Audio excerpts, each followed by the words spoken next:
Հայաստանի Հանրապետությունը դարձել է այնպիսի մի երկիր, որտեղ ցանկացած խոսք, որը բխում է Հայաստանի Հանրապետության շահերից, դառնում է առիթ, որպեսզի քեզ սահմանադրական կարգի տապալման դեմ կամ բռնության կոչի համար տանեն ու դատեն։ Թեկուզ սահմանադրական կարգը ամեն րոպե խախտում է Նիկոլ Փաշինյանը։ Կոռուպցիան այնպիսի աստիճանի է հասել, որ ուղղակի դարձել է արդեն ծիծաղ։ Մեկը կա, որ դուրս է գալիս, ասում եմ, բոլոր ընդդիմադիրները, որոնք բյուջեի համար չքննարկեցին, ժողովուրդ, դեմ են, որպեսզի դուք աշխատավարձ ստանաք, թոշակ ստանաք, սոցիալական հարցեր լուծեք, եւ հանկարծ մամուլում հետքը գրում է, որ այդ Կոջոյանը 500,000 դոլարանոց տուն ունի, որը գնահատել են իբրև 71 միլիոն դրամ, որը կադաստրային արժեքից 100,000 դրամով մեկ քառակուսի մետրը պակաս է, կադաստրային արժեքից ձևակերպված, եւ կնոջ աշխատավարձը 21 միլիոն դրամով չի բավականացում այդ տունը գնելու համար, եւ հետո ինքը գրում է, արտարանում է, ասում է, գիտեք ինչ կա, ես հիպոթեկային վարկ եմ վերցրել։ Ես ուղղակի մի անգամ տեսա քպեականներից մեկի Ծաղկաձորում 10 օրվա ընտանիքի հանգիստը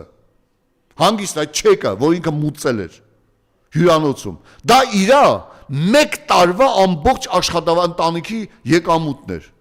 բայց ինքը իր աշխատավարձի չափ համարյա հիպոթեկային վարկ է մուծում։ Այդ բանն էլ է արել այսպես նոր կոռուպցիոն սխեմա են մշակել քպեականները։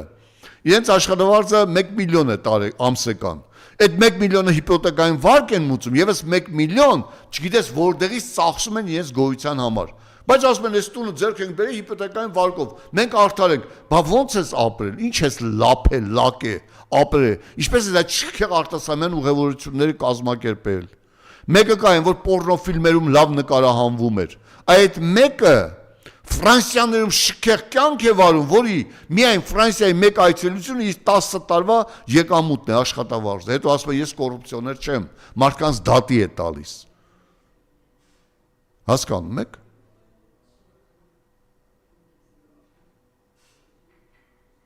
Հասկանում եք։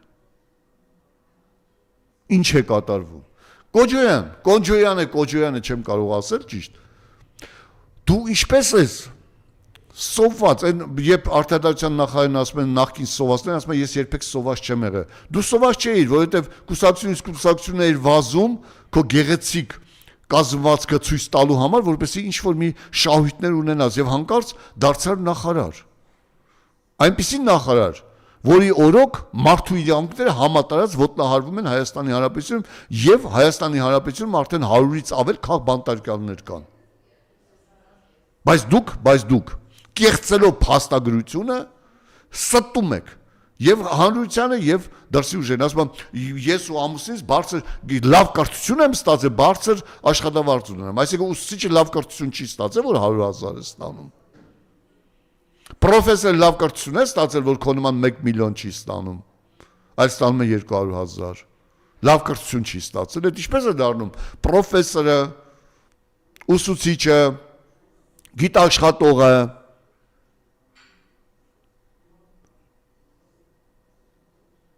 ինժեները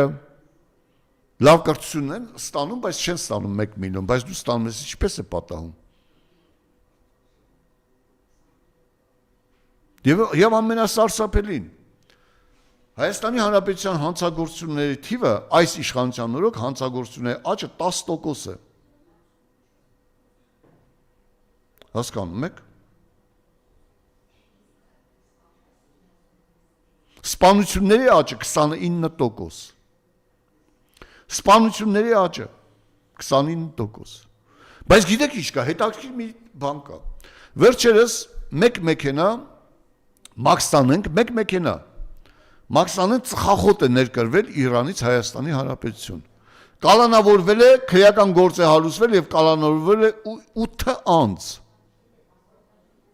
Ես ուզում եմ հայ հասարակությանը հիշեցնել, 19 թվականին 4 ինքնաթիռ մաքսանեց սիգարետներ, որ բռնեցին Ռուսաստանի Դաշնությունում, որի մեջ մամուլում նշվեց եւ հատուկ ինֆորմացիայում նշվեց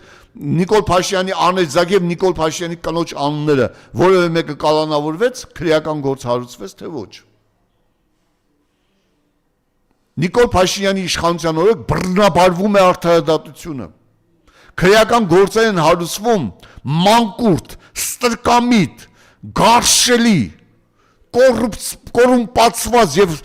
իշխանաստրուկ քննիչների կողմից։